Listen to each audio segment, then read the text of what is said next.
Well, good morning, everybody. As she said, my name is Barbara, and on behalf of Sheriff Grady Judd and the men and women of the Polk County Sheriff's Office, I'd like to thank you for allowing me to be here to do this presentation for you on identity theft, fraud, and scams.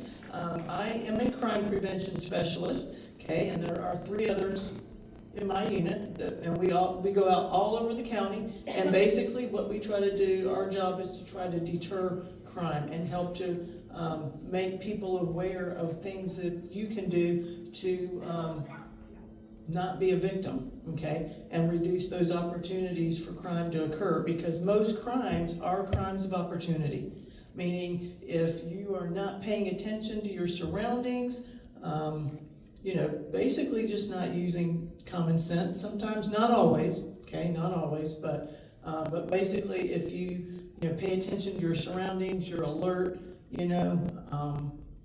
then that reduces those opportunities. So what we do to help deter crime is we go all throughout Polk County and we do educational programs like this one, okay? We also do programs, we have many programs that we do. All of our programs are at no cost. We have programs for little tiny kids all the way up through our seniors, and again, at no cost. So we go, as you can see, to senior centers, we go to communities, we go to libraries, we go to churches, we go to schools, we go to camps. We are out in the community when there's events, when they ask us to come. So we pretty much try to do everything, okay, as much as we can. All right, so today's topic is identity theft, fraud, and scams, and I know every single person in here has at least been reached out to by a scammer, including me, okay? Even recently, I got something in the mail alerting me that possibly some of my personal information might be compromised because there was a data breach from a medical thing a year ago. And I was like, oh my goodness. So now I'm actually having to go through some steps because I don't know, I haven't seen anything yet, but I don't want to wait until I see it. So I gotta take some action to try to make sure that my stuff's okay. So my point is, we're all getting this stuff, okay? Even when we think we're doing what we can do, as she pointed out, the scammers are good. They stay ahead of the game, okay? They're on top of it. Their deal is they want to get money from you, okay? And get at your valuable resources. Okay, so hopefully today, after our presentation, you're going to walk away with a few things, few ideas that you can use to help protect your personal information. I will tell you this is a long presentation. It's like an hour, so no, you're not going to take away every single point, but I will. So I know some of y'all been to the table because y'all found the goodies, right? Y'all all back there was like, wow, women, I know I stocked this table. So you guys win the prize there. I've never been cleaned out that fast before. So anyway, maybe there's a scammer in this room too. I don't know. I'm just wondering. But anyhow, it's all restocked in case somebody didn't get something. And I'm just kidding. Y'all know all of that. I do bring that for you. So please help yourself. Okay, just to make you alert to the brochures that I have back there, there's a brochure back there on identity theft, okay? Towards the end of the presentation, I'll be talking to you about the 3 credit bureaus that you can reach out to get a free credit report from. There's a slide that shows their information. You're welcome to take a picture with your phone of any of these slides that you want to, and also that information is on the back of these brochures. Okay, so I've got one on identity theft. And I know I've got another brochure back there called "Is This a Scam?" Okay, and it's got good information in it as well. It's got, again, credit report bureau phone numbers for you, the different ones. It also has the non-emergency Polk County Sheriff's Office number. So, we all know 911 is the emergency number, but not everybody knows the non-emergency number where, something's already occurred or you see something that seems suspicious and you need to report it. I would encourage you to make sure you have that non-emergency number just programmed into your phone, okay? And it's area code 863-298-6200, okay? So that's a main office line at the Sheriff's Office. It is a non-emergency number. So those are a couple of the brochures that are back on the table for you, in addition to our brochure that gives a list of all the crime prevention programs that we do, and then also there's a brochure that lists all the district offices that we have, so you can see where you are in relation to some of the different ones in terms of which one is closer to you. Additionally, I have a handout that says, "Is this a scam?" I don't know if I brought one. Let's see, I have one up right here.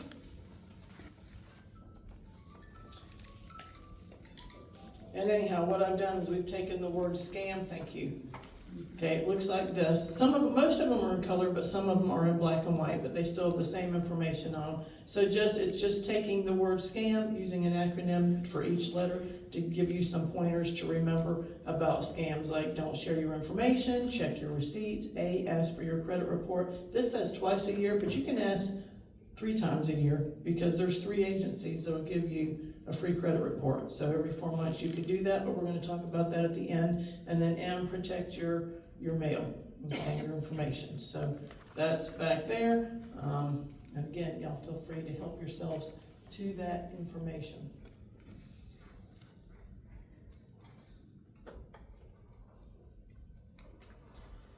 Okay, so the first slide I'm going to show you.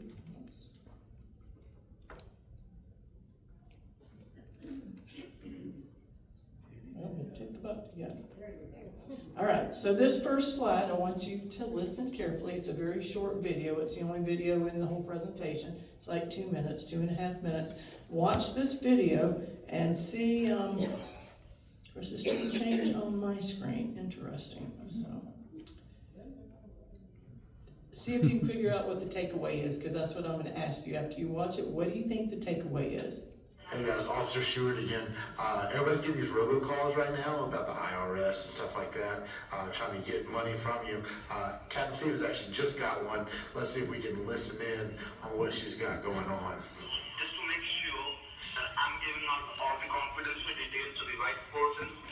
Recent mailing address. My current address is 205 Saunders, Saunders Street. Before we go ahead, I will give all the complete information to you. I need you to verify me with the This isn't actually, all you're hearing is the video. You're not seeing the video on this. The details are given to the right person. I'm not going to confirm my social security number with you. Guys, never ever give your social security number, give your address or anything to these people. They're using that to use against you. What you need. And from serious allegations, I take them. So if you think you're trying to take money over this recorded call, you can please hang up the line. Okay, so a sheriff's deputy is going to come here and arrest me? Absolutely. The sheriff's department's not coming to get me. I'm pretty sure of that. If you do not tell me how many bank accounts you have, the bank accounts which are connected to your social security. Do not blame us if you lose any money. Folks, these are scam calls. Don't ever give out your information. Don't ever verify information, even if they have it. That information can be found on the web about anywhere, so don't ever verify it. Don't give them personal information. Don't verify the last 4 of your social, your date of birth, bank account information, nothing like that. They're all scammers. Just hang up on them or have a little fun. Okay, my apologies. You saw you heard the entire video, but you didn't actually see the video. You heard the audio, okay? So that kind of takes away from it just a little bit. I'm not sure why that happened. All right, and see, my clicker's not even, nothing's happening with the... Try pressing F5.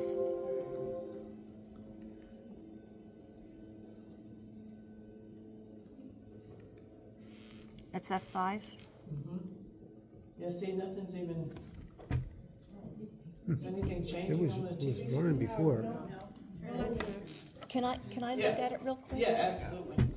Yeah, it's changing on my computer screen, and what's on the screen should be showing up on the TV screen. So anyhow, while she's looking at that, the scammer called in. Do y'all know where the scammer called into? Did y'all pick up on that? Okay, a police department. Okay, a police department.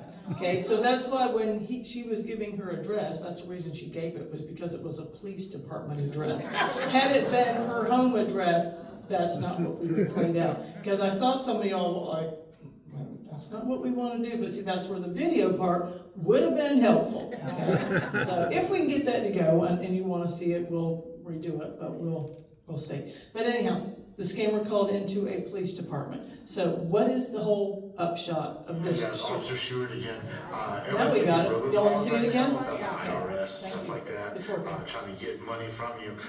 Captain Stevens actually just got one. Let's see if we can listen in on what she's got going on. Just to make sure that I'm giving out all the confidential details to the right person. Recent mailing address. My current address is 205 Saunders, Saunders Street. Before we go ahead and give all the complete information to you, I need you to verify me with the task. She's telling you on a sticky note. Security, so I can confirm that the details are given to the right person. I'm not gonna confirm my social security number with you. You want me? Guys, never ever give your social security number, give your address or anything to these people. They're using that to use against you. What you need. And from serious allegations, I say your name. So if you think you're trying to take money over this recorded call, you can please hang up the line. Okay, so a sheriff's deputy is gonna come here and arrest me? Absolutely. The sheriff's department's not coming to get me, I'm pretty sure of that. If you do not tell me how many bank accounts you have, we'll go ahead and suspend all the bank accounts which are connected to your social security. Do not blame us if you lose any money. Folks, these are scam calls. Don't ever give out your information. Don't ever verify information, even if they have it. That information can be found on the web about anywhere, so don't ever verify it. Don't give them personal information. Don't verify the last four of your social, your date of birth, bank account information, nothing like that. They're all scammers. Just hang up on them or have a little fun. Okay, much better when all of it works together, right? Now the question is, because my computer screen is not showing what's on there. So the question is that gonna work? Okay, and that's the only video clip, so once we get past that, we're done with the hiccups, I think. All right, so you can see, he called into a police department. So what is the takeaway from this short video, would y'all say? That's right. Nobody is exempt or gets a pass from these scammers, okay? They don't care, okay? Even on my agency phone, numbers will pop up. And, you know, I don't have all of the general public's numbers in there. But if it's not a number that I've called, because I've reached out to you, or one from my agency, then if it's a number I don't know, I don't answer it. Because I know if it's somebody that needs to talk to me, they're gonna leave me a message, okay? And I do the same with my personal phone as well, okay? And you know at the end how they said, have a little fun? Well, here's the thing. We don't want to have a little fun anymore because it's perfect now. We got it. You got it? Yeah. I have no idea. Well, we did. Wait a minute. It just got it was clicking. We were ahead of ourselves, but now we're stuck on the video slide. So anyhow, she said have a little fun, but now that we have this thing called AI, we don't want to have a little fun. Because then AI is going to have fun. They're going to take your voice and they're going to clone it, and they're going to use it to scam a family member or friend of yours. Okay? And it really takes 5 words. That's all it's got to have. Okay? So don't have a little fun. As I said, when you get a call, if it's not a number you know, even if you decide to pick up, you can pick up, but don't say anything. Don't say hello. Okay? I always pick my phone up, and I did this before I even know it was the thing to do, but I'll pick it up, and I just listen, dead silence. I wait for them to speak. If they speak, fine. If they don't, they usually hang up, and I hang up too, okay? So that's a pretty good clue that it's a scam. So anyway, that's our point, is that nobody is immune from these scam calls, text messages, emails, mail, all of that. That happens to all of us. Is anything? It was there. Okay.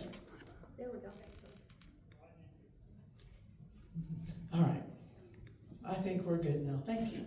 All right, so we talk about identity theft. What is identity theft? Basically, identity theft is when somebody takes your personal information and they use it for their benefit. And of course, without your permission, and usually without your knowledge as well. Okay, now what do they use it for? They could use this information to apply for credit. They could use this information to file their taxes or get medical services. Okay, at any rate, regardless of what they use it for, what they do can damage your credit status. It can definitely deplete you financially. Okay, and it's going to cost you time and it's going to cost you money. Now, how much time? Well, that depends how long this thing goes on undetected. Most of the time, people don't notice immediately that something's happened. Okay, so that's why you want to be proactive in protecting your information. Okay. All right, so let's take a look at what we mean by personal information. Personal information is basically just what it says. Any information that is personally points back to you. Your name, your address, your social security number, okay, your birth date, okay, your bank account numbers, your, if you have a passport numbers, your medical information, okay, other numbers related to you, your driver's license number. This is not an exhaustive list, but these are some of the main pieces of information that are considered personal information. Be very careful about who you share this information with, okay? Especially if you're getting a phone call. If you're getting a call and you didn't initiate that call, don't be quick to give it out, because remember, anybody can say anything, okay? You have to verify who you're speaking to and who you're giving information to. And again, be careful with that. All right, so we talk about scams. Making sure it's changing. All right, so a scam basically is an intentional, fraudulent act. And of course, these are things that dishonest people and dishonest groups do. It's not your honest people that do this, it's your dishonest ones do. And of course, the attempt is to gain some money or something of value from you. Basically, the way they do this is they resort to using tricks. Okay? They use tricks, they try to get people's trust. Okay, they put pressure on. Did you notice when they called into the police station how he was trying to put pressure on her? If, don't blame us, if you can't get your money or you lose your money, trying to get her uptight, trying to get her worried. Okay, they always do that. They're going to create a sense of urgency. A lot of times they're going to create a sense of fear. Okay, and you feel like, oh, I got to hurry up and do this. And they might even say, hey, don't tell anybody, So like any of those things, you get a call or something like that, and any of those things come up, it's a scam. Okay, so if it's a call, hang up. Okay, all right, so basically, that's how they all basically work. And again, these are things that you have these dishonest people and companies do. Now, things to look for. Okay, a lot of times if you're getting a scam, you will see misspelled words, and you're going to see a slide that's going to show you that a little bit later here. Okay. You might see an email address that doesn't look quite right. You might even consider it suspicious. Instead of your name being on it, you'll see something like "Dear Customer."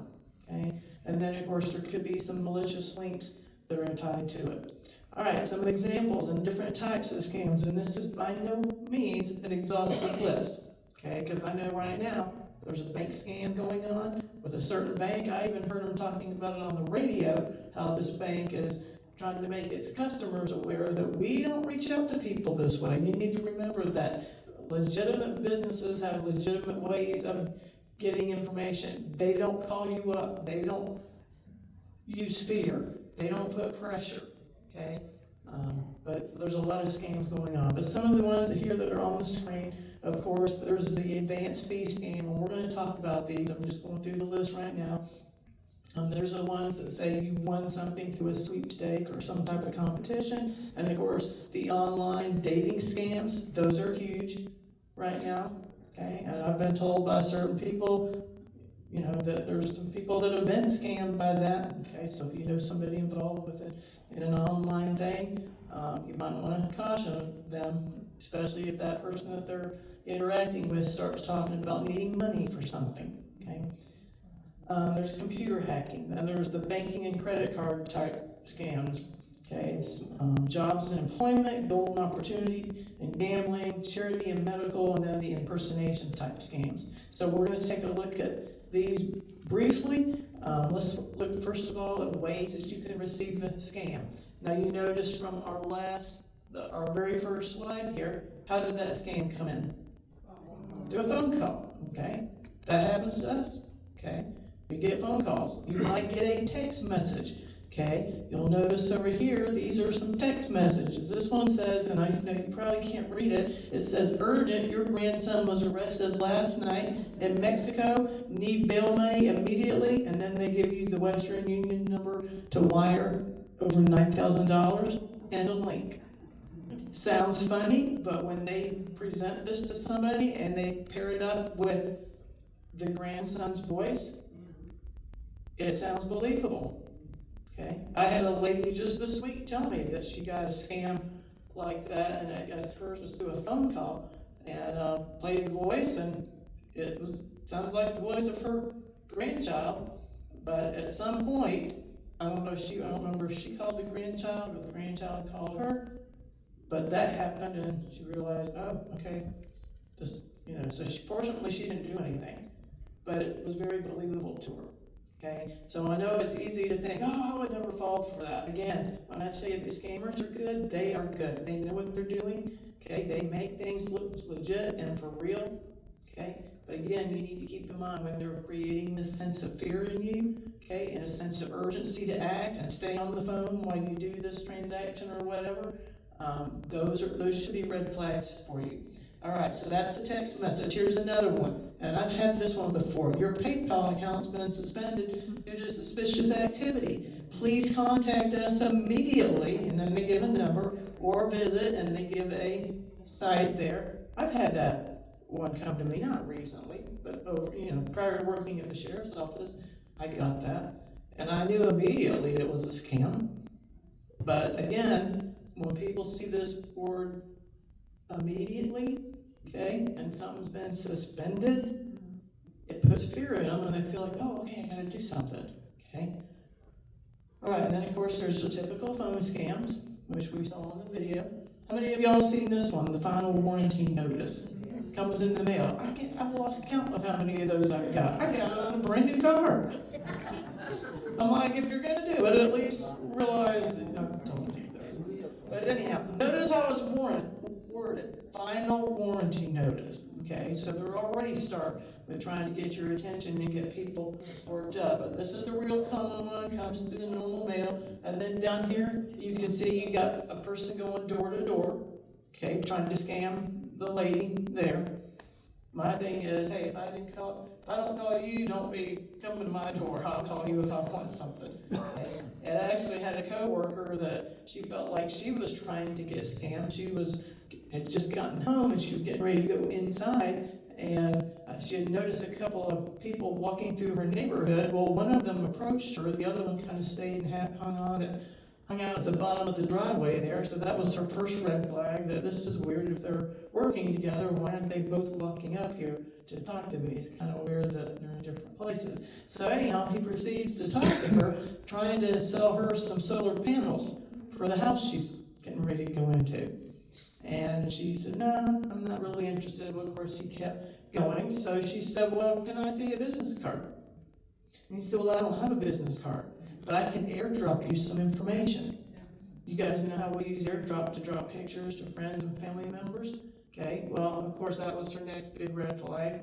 No, we're not doing that. And that's when she said, no, thank you, and ended that. And the thing is, she wasn't a good target. She doesn't own the house. And she's 20-something years old. I don't know too many 20-something-year-olds that are going to, even if they did own the house, they're not going to care about solar panels and putting that money out, okay?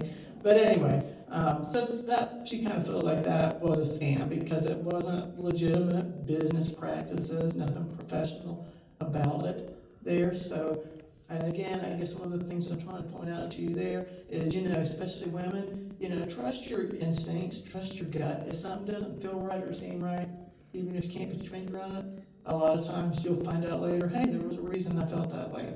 Okay, I know I've experienced that kind of thing before. So just kind of pay attention to that. All right, so then, of course, another way that we can get scams is through our email. Okay, so you wanna be careful there. You don't wanna open emails that look suspicious. If you don't know where they originated from, you certainly don't wanna click on links, okay, and things like that, because that's how they get in and get access to your information. All right, so those are some of the ways that you can receive a scam. All right, well, one of the types of scams that occurs, and you guys have all heard about this, are the advance fee scams. Okay, and by the time you've heard about it, you're usually hearing about it because you hear something on the news where somebody's gotten desperate and they've reached out to one of the news channels, one of their investigative teams, to go out and try to recover some money that they've lost. And usually it's somebody that's put out money for a service or a product, and they put out a good bit of money, and then once they put the money out, the scammer takes the money and runs, he disappears, and they either get nothing or very little of what they paid for. And then they never see that person come back again. Okay, so that's what we call the advance fee type scam, where they're asking for fees up front. Sometimes instead of that, they'll ask for you to, these are fees that you have to pay because there's gonna be taxes or there's extra services or something with this, and they try to come around at that angle to try to get you to put some money out. Don't put money out front for things, okay? And of course, if you're going to, pay for things, especially if you're paying in cash, definitely don't put it out front. You're much safer using a credit card, because then if something's not right, you can stop those charges, and they haven't gotten access personally to your financial accounts. Okay, so that is our advance fee type scam. Again, this isn't just an issue here, this is an issue worldwide. Okay, so just remember, legitimate on-level companies use legitimate practices to collect their money, and they're not gonna ask for advance fees. Okay, then we've got the lottery, sweepstakes, competition type scams. Okay, you may have even seen some of these. They can come through email, they can come through text, they can come through the mail. Okay, the crazy thing is they try to assure you that you've won something, a competition or a sweepstake. But generally, don't you have to enter a competition to win it? That's the one little thing that should be your first red flag. Well, I didn't actually sign up for anything. But again, people being people, wanting to think, hey, I won some money, I don't want to turn this down, even if I don't remember or probably didn't. Maybe a friend of mine filled something out for me, or just didn't tell me. I mean, we tell ourselves sometimes crazy things like that, okay? But that is, the sweepstakes scam. So again, they'll tell you that sometimes they'll ask for money on that. Well, you can get your prize. You'll get your big winnings, but you gotta pay the taxes on it, and then there's this fee and that fee. So you gotta pay for all of this, and then we can send you your prize. And as crazy as it sounds, people fall for it, and they do it, okay? So this, again, it's another scam. All right, and then there's what we call the online dating and romance type scams, okay? This is a scam that usually takes some time to develop, okay? This doesn't happen just in a single contact. Okay, this is something where somebody's been interacting with somebody else for a period of time. It could be weeks, it could be months, it could be years. Okay, they get them pulled in, they get them attached, they gain your trust, they gain, these people feel like there's some type of connection here. Okay, but the thing is, with these type of scams, they create fake profiles to do these, and they could ask for money. Eventually, they ask for money to cover medical expenses or travel expenses or this emergency or that emergency. The ironic thing is, this person that they're interacting with, they never can meet up with this person. There's always an excuse why they can't. Like, I work on an oil rig, or I work out of the country, or I'm part of the military, or I'm part of an international organization. They can come up with all kinds of excuses not to meet you. Okay? So if you're trying to meet somebody, and you're using an online source to do that, but you never actually get to meet them, that's kind of a red flag. There's just excuses. And of course, anytime somebody that you don't know starts asking you for money, and they're going to do that once you've got your trust. And again, it seems like, why would anybody do that? But I can assure you, this happens a lot. Okay? Again, I know of a lady whose husband had passed away, and she was left a good bit of money. She should have been fine financially for the rest of her years, but she got involved in one of these online scams, And nobody could tell her, you're being scammed. This person kept asking her for money, she kept giving it. He also was promising, hey, at a certain point, you're gonna get X number of dollars, all this money, or I don't remember exactly what the thing was. And you know, her family tried to tell her, friends tried to tell her. I believe that they had a police officer there that they had contacted about this that showed up, tried to tell her, and she wouldn't listen. She was just all in. The neighbor her friend was concerned because she put so much out. She was starting to have trouble paying her bills. And they were concerned she was gonna end up homeless, and this is a person that this should never have been a problem for. But again, got pulled into one of these online scams. So if you know anybody that's doing any of this kind of stuff, please encourage them not to. Okay, and certainly don't put money out and don't give out your information so they can get access to your funds. Okay, and then we have the computer hacking, okay, where you get an email or a pop-up and it indicates that there's some type of problem with your computer or your device, okay? So if you'll just give me remote access to your computer, and by the way, I need a little bit of personal information here, and I'm only gonna charge you this much and we can get this taken care of, okay? Sounds believable, people fall for it. Don't fall for that, okay? That is computer hacking. Once you give them access, then they potentially have access to all your information that's in there, okay? So, you know, you don't want them having access to your money and removing funds, because once they actually remove funds from your account, it's hard, if not impossible, to get that stuff back. Okay, so you want to make sure that you've got, you know, your computer protected with software and have have the pop-up blockers and all that. Don't click on things that you don't know where they come from. If you're not sure about something, then ask somebody else to look at it with you. If your computer starts doing weird things, that your screen goes black, all this weird stuff, get somebody else to look at this with you. Okay, you know how they say 2 heads are better than one, and especially if it's already rattled you, now you're already having trouble with trying to make decisions about this. So you know, get some help on it. Okay, so that again, this is another type of popular scam, the computer hacking. All right, and then we'll talk about banking, credit card, and some of the scams related to online accounts. Okay, well, first of all, you can receive an email or a text message and it looks like it came from your bank or whatever financial institution, or it could look like it came from you know, an online payment service maybe that you use. It looks like it, but it's not. Again, the scammers are good. They make things look good. You need to know what the information is for your bank, okay, and what their contact information is. Okay, and then if you get something like this, you can compare it, or you can call your bank and say, hey, I got this. And they'll say, no, it's a fraud, don't fall for it, okay?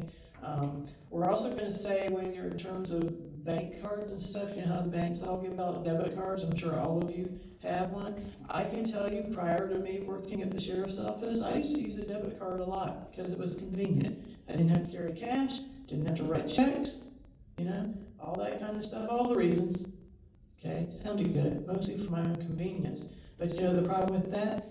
If that card gets hacked, all my accounts that are tied into that card could potentially be wiped out, okay? And it would just take one time, okay? And once that money's gone, you know, the bank's gonna be concerned. They're gonna say, okay, let's shut down this card or whatever. I'm like, hey, you can shut out the whole account, my money's gone. Don't even need the account, you know what I'm saying? So they're not gonna be able to do anything to help you recover the money, okay? So we try to encourage you, don't use debit cards. You're much safer using a credit card, okay, because it's not tied financially to your account.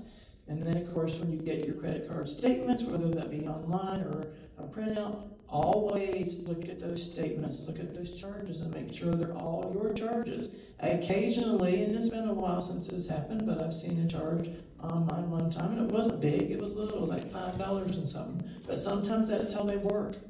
A little here, a little there, because no one's noticing. But after a while, that adds up, okay? So use a credit card because you're safer to use a credit card over a debit card. The other thing we want to mention is you see there's a picture of your payment methods using the machines, okay? Going to an ATM, you got to be real careful about putting your information in, okay, so that that's not visible. And also pay attention to the time of the day that you're using an ATM. And it's not safe to use an ATM at night, okay?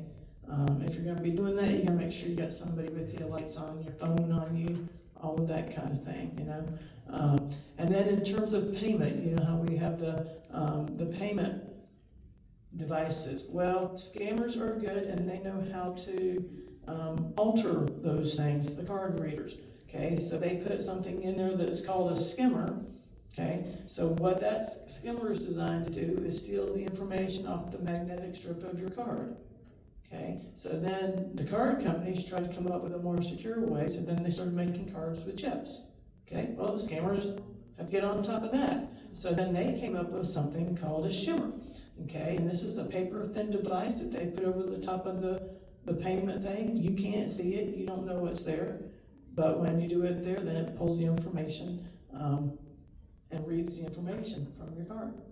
Okay, sometimes they have things that they'll use like a little tiny camera pinhole so that they can steal your pin when you're punching things in. So you have to be really careful. That's why, again, we say use a credit card, because it's not linked directly to your financial accounts. And you know, when you're using any of these payment devices, one of the big areas, big places, common places I should say, where this type of thing happens is at gas stations. Okay, and a lot of times it's on the exterior type pumps, because it only takes some seconds to install this stuff. You're not going to look at it and see that it's there. You won't know it's there. Okay, but so we say you're safer to use the middle pumps at a gas station because they're less likely to have been tampered with rather than the outside. And then when you are using those payment devices, you know, we usually tap on them. That's what I've learned since working at the sheriff's office. Tap on it. Okay, if there's something on the top of it, it might fall off. Or if it makes a weird sound or something doesn't seem right, then we say, okay, you know what, go to a different one. Okay, because if you think it's been altered or something doesn't seem right, then, you know, better safe than sorry, right? So again, the scammers are good at what they do. They want to get your money. They want to read that information, okay? So again, credit over debit is better on that. The other thing you can do, and I'll tell you, this is one thing that I do, is, you know, we all have apps on our phones for our cards and stuff, and a lot of times you can turn your card on or off, or lock it or unlock it. So what I try to do with any type of card I have is if I know I'm going to use it, then when I pull into the parking lot for the store, I go ahead and unlock that card so I can use it. Or sometimes I'll wait until I'm in the checkout line and then I unlock it so I can use it. Sometimes I forget. I get up there and it declines the payment and I'm like, oh my goodness, how embarrassing. I got people behind me. I promise you I have some money to pay for this. So, you know, it's that kind of thing. But it's like, no, I have my card locked, so I have to unlock it real quick. It doesn't take long. It just takes a tap. Okay, but those are just some extra ways that you can be proactive in keeping all of that stuff safe, okay? Because if it's locked, you can't even use it, okay? And then, of course, like I said, using the credit over the debit, always ask for a receipt for your stuff so you can validate how much you've actually been charged, okay? So they don't charge you twice or, you know, whatever, okay? So ask for receipts there, things like that. All right, debit and credit cards, which I've kind of already talked to you about it. Ask for a receipt. Consider disabling the tap and go option in case your card is stolen or lost. Well, I will make just kind of point out, not all banks allow you to disable that tap and go option. I've never looked into it on mine because I figure I can just lock my card and unlock it as I need to. Some banks allow you to do this, some banks don't, and in which case you could request a card that would be what they would call a non-contactless card if they don't allow you to do that, so that's also an option then. But again, I feel like using card locking is probably the easiest thing to do in terms of keeping things safe.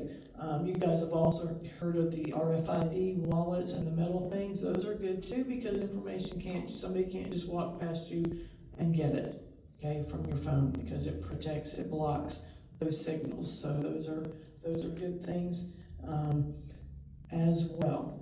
All right, so on our thing, it's telling you to ask for a receipt. Tap and go, we talked about using your banking apps to lock your debit cards when not in use. And again, I'm going to say really limit using your debit cards if not using them at all. I mean, it's your call ultimately, but again, just remember, think about what your debit card is attached to. How many accounts? Is it a checking? Is it a savings? Is it another savings on top of that? You know, that's money that when it disappears to a scammer, you're probably not gonna get back. So that's why I say you are much safer to use credit cards. And I know if I don't wanna put everything on a credit card, because you gotta keep up with how much you're spending. And I'm that kind of person where I'm not giving the credit card any more money than, at the end, any more money than what I paid for stuff. Meaning I'm not gonna have a balance that rolls. I'm gonna pay it off when the bill comes due in full. So I do pay attention to how much I'm putting on my card, but sometimes that's kind of a pain. So if I know, okay, I'm going to this store and I know I'm gonna spend $50, $100, then I'll just carry cash with me. Okay. Now I will say this in terms of carrying cash. I know, ladies, we have our bags that we like to carry in our purses because we got a lot of stuff we like to carry with us. And typically we put our wallets and things like that in there. Well, in this day and age, I'm going to encourage you not to put your credit cards and your money and your driver's license and that stuff in your purse. Now, this is a little Eeyore credit card, debit card case. It's got a little place in the middle for cash, okay? And this is the kind of thing I like to carry, okay? And I also like to wear pockets, because then I can just put it in my front pocket, and it's right here on me. That way, if I leave my purse in a basket by accident, okay, or somebody comes up to me at gunpoint and asks for my bag, they can get the bag. They're not getting my important stuff. They don't know that. They're going to assume this is really what they're looking for, and I'm not going to wait for them to get way down the thing and then taunt them and say, well, you thought you got the pot of gold, you got the pot, but I got the gold. I'm not going to let them know that, but still. But my point is, I mean, it happens. People, these people come and sometimes they'll just run and grab your bag. Sometimes they'll gunpoint type of thing. You always want to give that thing up. But if you've got this in a pocket, pants pocket, or you have a jacket and you've got it inside your jacket pocket, it's safer, it's close to you, and it's that way if something like that happens, that information isn't out there. Okay, but again, personal preference, it's just the day that we live in here. All right, and of course, if you lose your card, and see, I try to make sure if I'm not I try to put things in a certain place all the time. But once in a while, your brain is too busy with too many things, and you absentmindedly set something here, and then you're going to go back. Well, then you forgot, where did I put that? Okay, well, if you misplace your card, but you misplaced it at home, you don't necessarily have to maybe call it your bank at that point. But if you're not sure where you misplaced it, did I drop it? Did I forget to get it back from the clerk? Did I lay it down next to the machine when I was paying for stuff or whatever? If you're not sure where that thing is, you of course lock it on, using your app on your phone, and also contact your financial institution because you don't want somebody else to get a hold of that. And of course, locking it, they wouldn't be able to use it, but still, if it's a credit card or whatever, or you don't know how to lock it or whatever, I would definitely make them aware if it's lost. Okay, another type of scam, the charity and medical scams. Okay, I'm not going to say everything that's out there is there are legitimate things out there. I know people that have had, like the GoFundMe accounts on social media. I know there's a lot of those out there. Some of those are legit. I know some of those are legit and some of them are not. I know people that are legit. But again, my point is, if I was going to contribute to something like that, you need to be able to verify where your money's going. Is this a legitimate thing? And there's been a couple circumstances where I knew the family, I knew what happened, I know it's thrown them into this type of, they've had these huge medical bills because they weren't expecting this huge thing to happen or whatever. So if you wanted to put out for that, you can, but you just have to make sure you know where your money's going. If you don't know, because there's the scams out there, they want to give you that, hey, I'm helping somebody out, feel good kind of thing. You put your money out, but guess what? It doesn't go any place where you thought it was going to go. Okay, so be real careful with these charity and medical scams. I mean, some of them sound legit. They'll be like, they're causes for first responders. I remember I used to get calls all the time, and I used to, this is before I worked at the sheriff's office, and I used to think, well, how do I know that this is really who they say they are, and that this money is gonna go to this cause? It sounds good, it sounds believable, it sounds like something I would support, but if I can't verify all of that, I'm not putting my money out there. Okay, so you just need to be real careful and make sure you can verify where that's going. So that's the charity and medical. And then we have the impersonation of businesses. Okay, so on this slide, you're seeing some examples of that. Notice the first one. I think that's one that's supposed to look like it came from Amazon. Notice the spacing in the words. Okay, how weird it looks. Misspelled words, things like that. Anytime you see something like that, you know you got an issue. It's a scam. Notice the next one. This is a real common one. Please pay your Florida tolls by such and such a date to avoid excessive late fees and possible legal action on your bill. Pay your tolls promptly. You hear that sense of urgency there? I've had this one come in on my, not on my agency phone, but on my personal phone. And you know, the first time I got that, I thought, why would I be getting this? Because I have my transponder where it automatically puts in, so I keep a certain amount of money in that all the time, so I don't even have to think about it. If I'm on a rota, I don't worry about it. Okay, and of course, once anything's taken from there, then I get a text that $5 was taken from your account when you went through this particular location. I'm like, yeah, good, because I went through that location. Okay, because it's got all those different notifications there related to it. But these are scams. Okay, and they get people all worked up and they get them scared, and they use words to try to do that and create that sense of urgency. And people put money out, and it's not going. Again, the state does not, this is not how they collect tolls. Okay, it's legitimate. On-level companies have legitimate practices that they follow. This would not be an example. Your financial institution, you know, the SunPass, any of these places, they're not going to text you to get your money or call you and ask for account information. That's just not the way it works. Okay, notice the third one here. We've noticed an outstanding toll amount and blank amount to avoid a late fee. Again, very similar to the one before. Again, it's a fake scam. And then the SunPass one, which is similar to the Florida toll ones, you've been charged amount blank for Florida Express lane usage. Avoid additional fees by settling now. Complete your payment, and then they give you this website, which is fake. Okay, and you go in there, you put in your information, and now they've got it, and you don't know who has it. Okay, so again, be really careful and realize that on-level companies, this isn't how they operate, even if it looks legit. If you're not sure, and you think it's coming, if somebody's sending you something, Amazon's contacting you, then contact Amazon yourself. Okay, and they'll tell you if it's something that's trying to look like it came from your bank or whatever, contact your bank. Okay. But don't be quick to put that money out there. Okay, let's talk about spam mail. Okay, spam, you've heard spam, you probably heard the term before. That's when you get the unsolicited junk mail, counterfeit type messages, and basically they're preying on people that are inexperienced with email, okay, and hoping to somehow get to your personal information. Okay, so that's spam mail. So when you get, it looks legitimate, sometimes it comes with company logos and all of that and information, but be careful because it's designed to trick you. Okay, so be careful about opening emails if it doesn't look like it's legit. Okay, if you don't know where it came from. Okay, and then we've also got we talked about the shopping, going online. Okay, Amazon's great. You guys probably all order on Amazon. I order on Amazon. It's convenient, okay? You can have Walmart delivered to you. You can do all kinds of things these days, okay?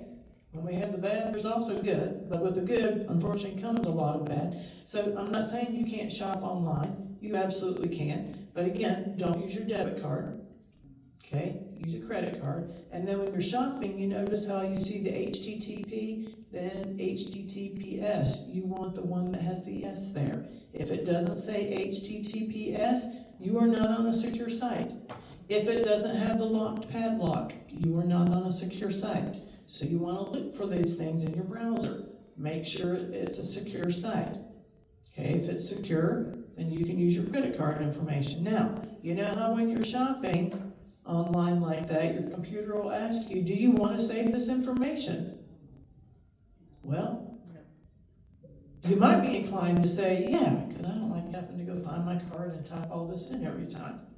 But what's worse, having your identity stolen or having somebody get access to your accounts? So you absolutely don't want to save that information. Yes, it's going to mean every time you put that order in, you're going to have to type that information in, okay? Because my thinking is, who else is getting access to what you're putting in there?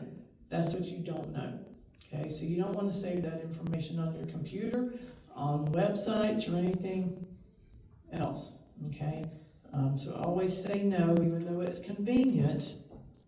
It's a bigger inconvenience if you become a victim of identity theft or fraud, okay? So just kind of keep that in mind, but always look for the HTTPS. Make sure you've got a padlock. Don't save your card information. Keep your browser up to date, okay? And the same thing with your phones. You know how it says they haven't, we need to update your phone. Well, every time they update your phone, you ever notice how your phone, there's some things that are different after they do that? And I'll be like, okay, I don't want to do that. But then it's like, if you don't, you want to definitely do those updates, because what they do, they also increase the security of your phone. So when you don't do that, then you're making yourself more vulnerable. So definitely keep your browsers updated, keep your apps, things updated on your phone when it's time to do that. And if you're using like a public computer or public Wi-Fi, always log out so that somebody can't come behind you and use your information, okay? And then don't save your passwords on your devices. And again, this is stuff I've had to make changes to, because I'm like, okay, good, because I hate trying to remember a password, and then have to go look it up. What is my password? And by the way, where did I store this password so I can find them later? Where is that safe place? Believe me, I understand all the frustrations with all of that, right there with you on it. But that is much less frustration than the frustration and time and expense of having, identity theft occur. So don't save any of that. All right, spoofing is when a user receives an email. It looks like it came from one source, but it came from somewhere else. Okay, so that's what we call spoofing. Now, the thing that's you're probably really relating to is they do this with phone numbers too. Okay, you'll get these scam calls. And so they send you this call, and you're like, I don't know this number, it's not even in my area code. I don't know any numbers that would be anybody in anything like this. And of course, we're not going to answer our phones anyway. But let's say we were, that would be your reason for not answering. So the scammer might come back again, and this time it's the same scammer, but this time they're showing a number that looks like it's local. Oh, well, this is probably my friend. She said she's going to call me today. Well, let them leave you a message. Okay, it may not be your friend, because they, like I said, they can make your caller ID look like it's coming from one place when it's coming from another. Okay, it happens all the time. So that's what we call spoofing. Okay, so don't call, if they send you an email and they put a phone number there for you, don't call the numbers in there. Don't click on any links if they put those in there. Be real careful there. All right, and then there's another thing that we call phishing. Now, of course, y'all know with real phishing, right? What are you doing when you're real phishing? You're trying to lure something, right? You got a lure there, you're trying to lure something in and catch something. Well, that's what they're doing here as well with emails, okay? They're trying to lure a victim to log into the account there so that they can get access to your personal information, okay? And they will provide you a legitimate looking link that looks like, hey, this is probably okay. But hey, if you don't know where that came from, don't click on the link if you don't know where it came from, because that's them trying to fish and gain access to your personal information. All right, and then there's what we call spyware and malware. And you guys have probably heard of this. Spyware is where you have software that self-installs in your computer or your device, and its job is to spy and get access to your personal information, your internet habits, all these different things. Okay, so that's what we call spyware, okay? So we can even gain access to your passwords, things like that. Okay, so again, you wanna make sure that your computer is protected, you know, when you use it with software and stuff. And then there's malware. Malware is intended to do damage to either a single computer, or sometimes they target an entire, you know, business and get the whole site. Okay, so that's what we call malware. Again, as I mentioned earlier, if your computer starts acting weird, don't keep clicking and doing crazy things with it. Get somebody to look at it with you, okay? Because it could be somebody trying to hack into your computer and get access to your information. Okay, so some safety measures. We've already mentioned, protect your bank and credit card information. Don't be quick to give it out. It's your money, okay? So be careful with that.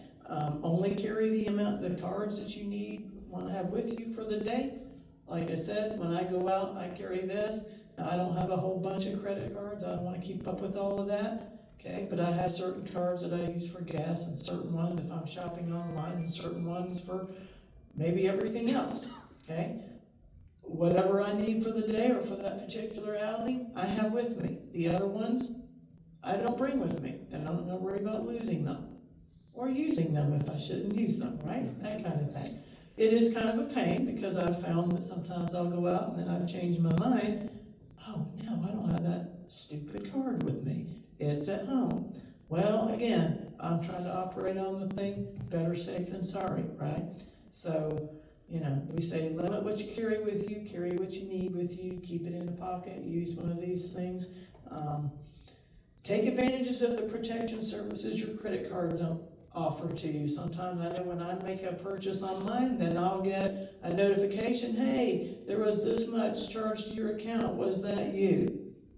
I want them to ask me that, okay? That is extra security, okay? And then there's also the things where I'm trying to log in to maybe one of my financial accounts.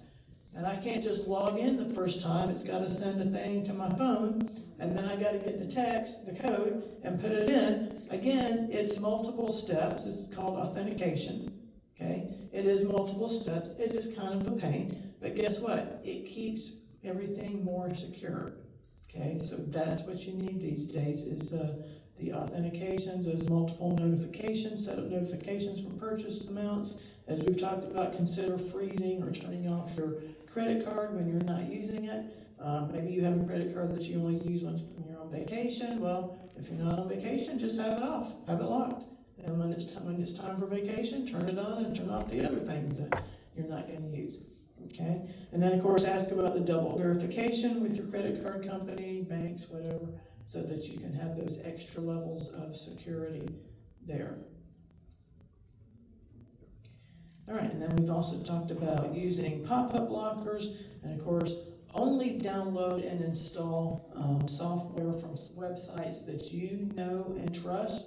Okay, if a website isn't legit, or you're not seeing, you're seeing something that there's no padlock if you're trying to shop, doesn't look like it's secure, or you can't verify the website, then be careful about using it. Don't click on attachments or links in emails unless you can verify where all of this has come from. And of course, back up your information regularly. Okay.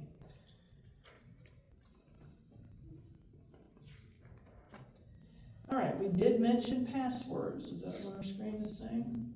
Okay, how many of y'all like passwords? No, it's another like, oh my goodness. Gotta have a password for everything. Well, we do. It's just that is, like I said, there's a good side and then there's a bad side to all our technology and convenience, okay? So passwords is something that we have to deal with. So you want to make sure, first of all, that you want to use a strong password, not a weak password. Gotta say, years ago, I didn't like having to fool with all this because I was busy fooling with kids and all of that. So I would make real easy passwords for me to remember. And then I'd be like, okay, I'll just use the same password for all my accounts. That's not a good idea. If a hacker gets into that password, they can get into everything of yours, okay? So I figured, okay, if my brain can come up with this, it's probably not tough enough. So we need to have 8 to 12 characters in our passwords, okay? And we want to have things that are like phrases that we can shorten, and shorten them by using like capital letters, lowercase letters, abbreviations, symbols, things like that. If you look at the first password up here, it says 1950, Mary, 1899. So what that's giving is her birth year, her name, and her address. Okay, now yeah, that's something she can remember, so she feels like it's a good password. However, the problem is, that's all public information. So a scammer can find that information and try some of that out, and hey, it worked. Okay, so that's not a good password because that's information that anybody can access on public records. Now, if you notice where it says strong, notice the first phrase. Pass, go, and collect $200. Any of y'all ever done that before? Do y'all know where that phrase came from? Yeah. That is Monopoly. I'm the Monopoly queen. I gotta say, I got lots of different kinds of Monopoly games. And me and one of my sisters, we like to play Monopoly. Okay, and we have phrases that we say as we play this game. Okay, so when I saw that, I'm like, oh, perfect. But notice what they did with this phrase. See, for me, I could remember pass, go, and collect $200. I could also remember any number of other phrases that we use, like that was a mean move, but mean is not the word that we would use with each other. And since I'm working a professional, I'm not going to say. But I'm just saying, I can think of that game and think of different phrases that I could use for a password. Now, am I going to type out that entire phrase? No, I'm going to shorten it, and I'm going to use a combination of capital letters, lowercase letters, symbols, abbreviations. Notice what they did here. For the word pass, they used lowercase p. Instead of an A, what did they use? The @ symbol. Instead of S's, what did they use? Dollar signs. Okay, and then go is in capital letters, go, and then they abbreviated the word and with a symbol, right? And then they made a shortened abbreviation of the word collect, and then they did the $200. Okay, so since I've been with the agency, I have really worked hard at coming up with phrases for my passwords. And at first I thought that was going to be hard, but when I can think of things like, well, what are some things that we say all the time, me and my sisters, not out in public, but just in kidding around with each other, that I can shorten up and then throw in a couple of numbers or symbols or whatever, and it's made it really easy to have different passwords that are strong for different accounts. Okay, so I know passwords aren't fun, it's a pain, we have passwords for everything. Okay, surprise, probably when we die, we're probably gonna have to just say a password so we can pass on. I don't know, but I'm just saying, be prepared, people, right? Be prepared. And I'm just kidding, but anyhow, passwords. All right, so some facts, and these are not fun facts. It can take an average of 100 to 200 hours over a 6-month period to undo an identity theft, or it can take much longer. Okay, the actual correction time, this is going to be lengthened by how long this identity theft has gone undetected. Okay, the longer it goes, the harder it's going to be to undo, and probably the more you have lost. Okay, and then of course the time and the stress and all of that. If you've ever talked to anybody that's been a victim, it is not something you want to go through. Okay, so do what you can do to protect yourself so that you're not a victim. Steps you can take to resolve identity theft should you do that. First of all, request a fraud alert from each of the major credit bureaus. Okay, you can review all 3 credit reports and mark any fraudulent accounts or any fraudulent things that you see on there. I got another slide where I'm going to show you what those are, and as I pointed out, those are also listed on our brochures. They give you those free reports. Okay, so if you've got 3 agencies that are offering free credit reports, then that means there's 12 months a year. There's 3 agencies. Every 4 months, you should be asking for a credit report from one of them. So start with this one. 4 months later, go to the second one. 4 months later, go to the next one. When you get those, look over them. If you see anything that looks fraudulent, then mark it and contact your credit card company. Wherever the fraud occurred. You also might want to file an official identity theft report at www.identitytheft.gov. You might want to contact your bank or credit card company. Okay, and in some cases you might be filing a police report, or you might file something with the Federal Trade Commission. Okay, if you go online, they give you some information there. All right, so the 3 major credit reporting bureaus are Equifax, Experian, and TransUnion. And again, you can get a free report from them once a year. So I would do every 4 months, doing this one, 4 months later, just like we said. So you want to do those because that way if you stagger those requests out, then that kind of, you're keeping tabs on what's going on with your credit, okay? And you're being proactive in all of that. Okay. Well, I know that was a long presentation. It is not necessarily fun stuff to sit and listen to. I do appreciate you guys coming out and hearing that, and I hope that you, I hope that you've got some takeaways here, things that you can do, some changes you can make to help better protect your personal information so you don't become a victim of identity theft or fraud or any of that stuff, because it's out there and people are trying, okay? Anybody have any questions for me? Yes? If you have a debit card that's also a credit card, does that make that card safer to use it as a credit card, or just don't use it? A lot of debit cards can be used also as a credit card. When I say credit card, I'm talking about a card that is nothing but a credit card. Gotcha. Debit is attached to your bank accounts, so that's where that danger is. Anybody else over here? What if you use your debit card, but you pay through PayPal? Well, you're still using your debit card, and I'm not saying you can't, but again, who has access to PayPal stuff on that end? That's all the stuff that we don't know. So again, when I pay for things, and I've used a debit card before, but now I'm at the point, I'm like, no, it's too easy, and I stand to lose too much if somebody hacks in there. Better using a credit card.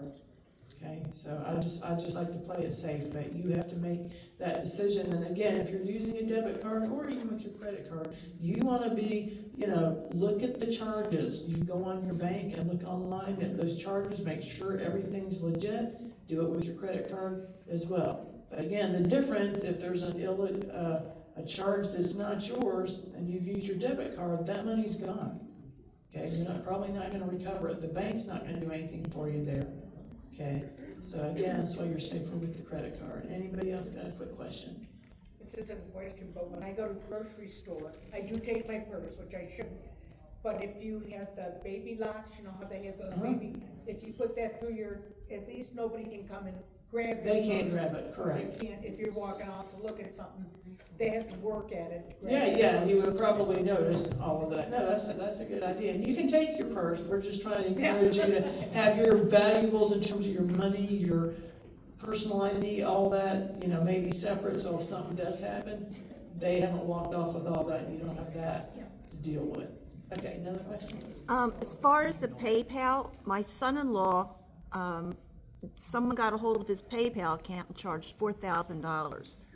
So, anyway, when you lock your credit card, now I have, because I get points, I use that for auto pay on some of my bills. But when you lock it, that would stop that from happening, wouldn't it? I would think so. Yeah. But I would have to look that up. You could probably put that in. Well, because I have a card that, my prescriptions went through an auto pay on it. I had a fraud on it, so I locked the card. I got a bill from the pharmacy saying your card was not accepted, well, it was locked. That's just okay. Okay. Yep, makes sense. Yep. So, yeah. That's why sometimes it's a good idea to have, like, certain cards that you're only using to pay things like that. You never travel with it. What's that? And you stick it in a drawer and leave it alone. You never take it out of the house. Right. Go online if you've got a computer and I check my banking account every day, just to see if there's something on it that doesn't jive. And like Yep, that. good idea. Just be proactive. I get a lot of stuff like from Lowe's, Home Depot, different places like that saying, congratulations, you won. You know, they want you to click on this website.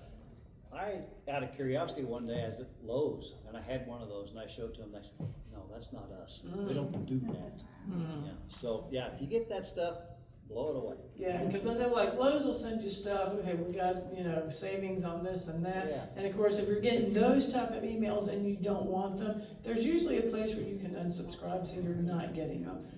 But they don't come and say, "Hey, you've won this and that." That is a scam. And so again, yeah, be careful. Yes, ma'am. About On, Apple Pay, oh, I'm sorry. Is that safer than credit card or debit card? I would think it should be safe, but I don't know that I mean, I have it on my phone too, and again, you know, I'm part of this world as well, so I'm worried a little bit. I'm like, is this really okay to have this on here? It's convenient, I don't have to worry about losing my cards, kind of thing. So I do have a couple on there, but I don't know, I ask myself the same question, so. Okay, did you have a question too? You know, an example with the Lowe's, when you get an email like that, you know, at the top where it says it's from Lowe's and it has your name, if you just tap up there and you look at the email address, it's probably not coming from Lowe's, it's coming from some weird email. Yeah. Yeah, Yeah, so definitely. tapping those email addresses is Yeah, good. that's a good thing to do too, to try to verify. I got a couple of text messages one time that came in wanting money, and it had, overseas codes in front of the phone number that it came from, so, yeah. Real Yeah. good. All right, listen, I work for my money, you can work for yours. Right? Well, listen, guys, thank you so much for your time. I hope you have a good rest of the day. I hope you've got something that you can take away.